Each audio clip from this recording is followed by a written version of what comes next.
நம்ம சேனலில் எதை பற்றி பார்க்க போகிறோம் சொன்னால், தமிழ்நாட்டில் இருக்கக்கூடிய ஒரு சம்பவத்தை பற்றி தான்.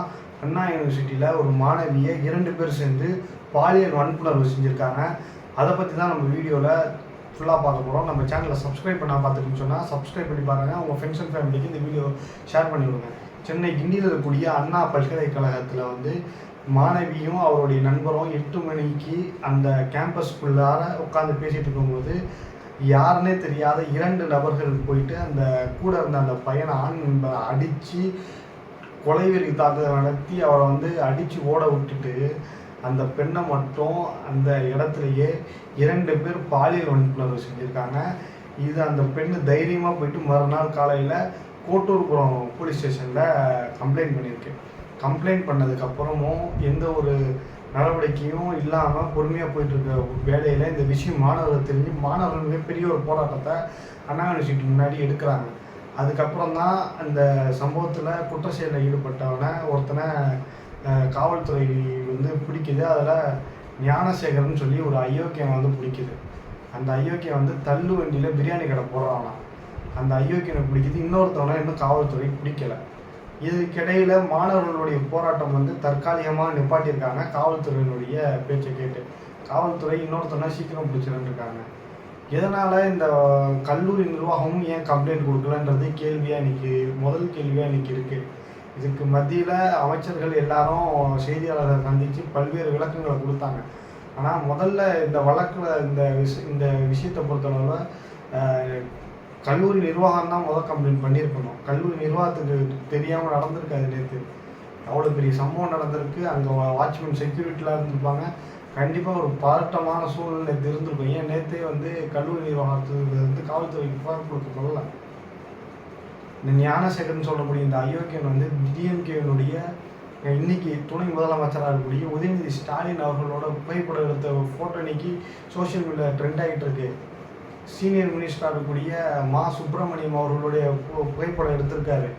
அது மட்டும் இல்லாமல் திமுகவில் பல நிகழ்ச்சிகளில் அவர் பங்கேற்றிருக்காரு. பல நிகழ்ச்சிகளில் எப்படி ஒருத்தர் போய் கட்சியில் இல்லாமல் போய் பங்கேற்க முடியுமா? அப்போ டிஎம்கேல இருக்கக்கூடிய ஒரு நபர்னு சொல்லி இன்றைக்கி சோஷியல் மீடியா ஃபுல்லாக இன்றைக்கி அந்த ஃபோட்டோ அந்த புகைப்படம் தான் ட்ரெண்டிங் ஆகிட்டு இருக்கு. இன்னும் குறையல. பெண்களுக்கு எதிராக இந்த பாலியல் அத்துமீறலும் பாலியல் வன்கொடுமைகளும் இன்னும் குறைஞ்சிருச்சான்னு சொல்லி பார்த்தோன்னு சொன்னால் குறையல. பெங்களூரில் அந்த செமினார் ரூமில் இருந்த அந்த பெண்ணை இதே மாதிரி தான் ஒரு அயோக்கியம் போய் கேட்டுக்கிறான். இங்கே தமிழ்நாட்டில் ஒரு 2 மாதத்துக்கு முன்னாடி என்சிசி மாஸ்டர் குழந்த அதுக்கிட்ட போய் பாலியல் சீண்டல் அவன் தாத்தா பாட்டி போட்டு கம்ப்ளைண்ட் பண்ணி அதுக்கப்புறம் அவனை ஹராஸ் பண்ணுறாங்க. இந்த மாதிரி பெண்களுக்கு குழந்தைகளுக்கு எதிராக மிகப்பெரிய ஒரு ஒரு அத்துமீறல் இன்னைக்கு அதிகரிச்சுட்டு இருக்குது. காரணம் சட்டங்கள் இன்னும் கடுமையாக்கப்படலை. பெண்களுக்கு எதிராக எவனெல்லாம் அந்த மாதிரி பண்ணுறானோ அவனுக்கெல்லாம் மரண தண்டனை உறுதி செஞ்சால் மட்டும்தான் அந்த மாதிரி நாய்கள்லாம் ஒழுங்காக இருப்பாங்க.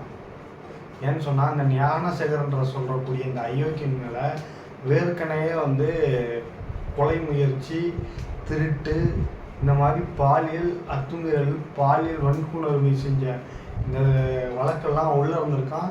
இது மட்டும் இல்லாமல் இதை வீடியோ எடுத்து வச்சு அவங்கள மீண்டும் மீண்டும் அவனுடைய மனோ இச்சைக்கு ஆசைக்கு அவன் இந்த மாதிரியான செயலில் ஈடுபட்டு வரான்னு சொல்லி காவல்துறை அதிர்ச்சி தர வகையில் இன்னைக்கு சொல்லியிருக்காங்க. அவன் கூட இருந்த இன்னொருத்தனை இன்னும் கைது பண்ணலை. ஒருத்தனை மட்டும்தான் கைது பண்ணியிருக்காங்க. எந்த அளவுக்கு ஒரு கொடியை பார்த்துக்கோங்க. சென்னையில் மிகப்பெரிய ஒரு யூனிவர்சிட்டியில், சாதாரண யூனிவர்சிட்டி கிடையாது, அண்ணா யூனிவர்சிட்டி மிகப்பெரிய ஒரு யூனிவர்சிட்டி. அங்கே படித்தோன்னு சொன்னால் அங்கே எல்லாருக்குமே ஒரு லைஃப் இருக்கும் அப்படின்னு சொல்லி அண்ணா யூனிவர்சிட்டியில் சீட்டு கிடைக்கிறது சர்வசாதாரணம் கிடையாது. கேம்பஸ்குள்ளே போனீங்கன்னா அந்த மாதிரியான கேம்பஸ் இருக்கும். அதில் ஒருத்தர் எகிரி குதிச்சு எப்படி வர முடியும்? எகிரி குதிச்சு வந்துட்டான்னு சொல்லி சொல்கிறாங்க. ஆனால் எகிரி குதிச்சு போக வாய்ப்பு இல்லை. என்ன இன்ஃப்ளூயன்ஸை யூஸ் பண்ணி உள்ளே போனாங்கன்னு தெரில. நான் இன்றைக்கி அந்த பொண்ணு தைரியமாக போய் கம்ப்ளைண்ட் கொடுத்த அந்த அடிப்படையில் நீ புகார் எடுத்திருக்காங்க. கல்லூரி நிர்வாகம் புகார் கொடுக்கல. மாணவர்களுடைய போராட்டம் தற்காலிகமாக நிறுத்தி வைக்கப்பட்டிருக்கு. இன்னும் அந்த ஒரு குற்றவாளியை நீங்கள் கைது பண்ணி இவர்களை ஆயுசுக்கும் வெளியே வராத அளவுக்கு கடுமையான பிரிவின் கீழே அவர்களை கைது செய்யணும்.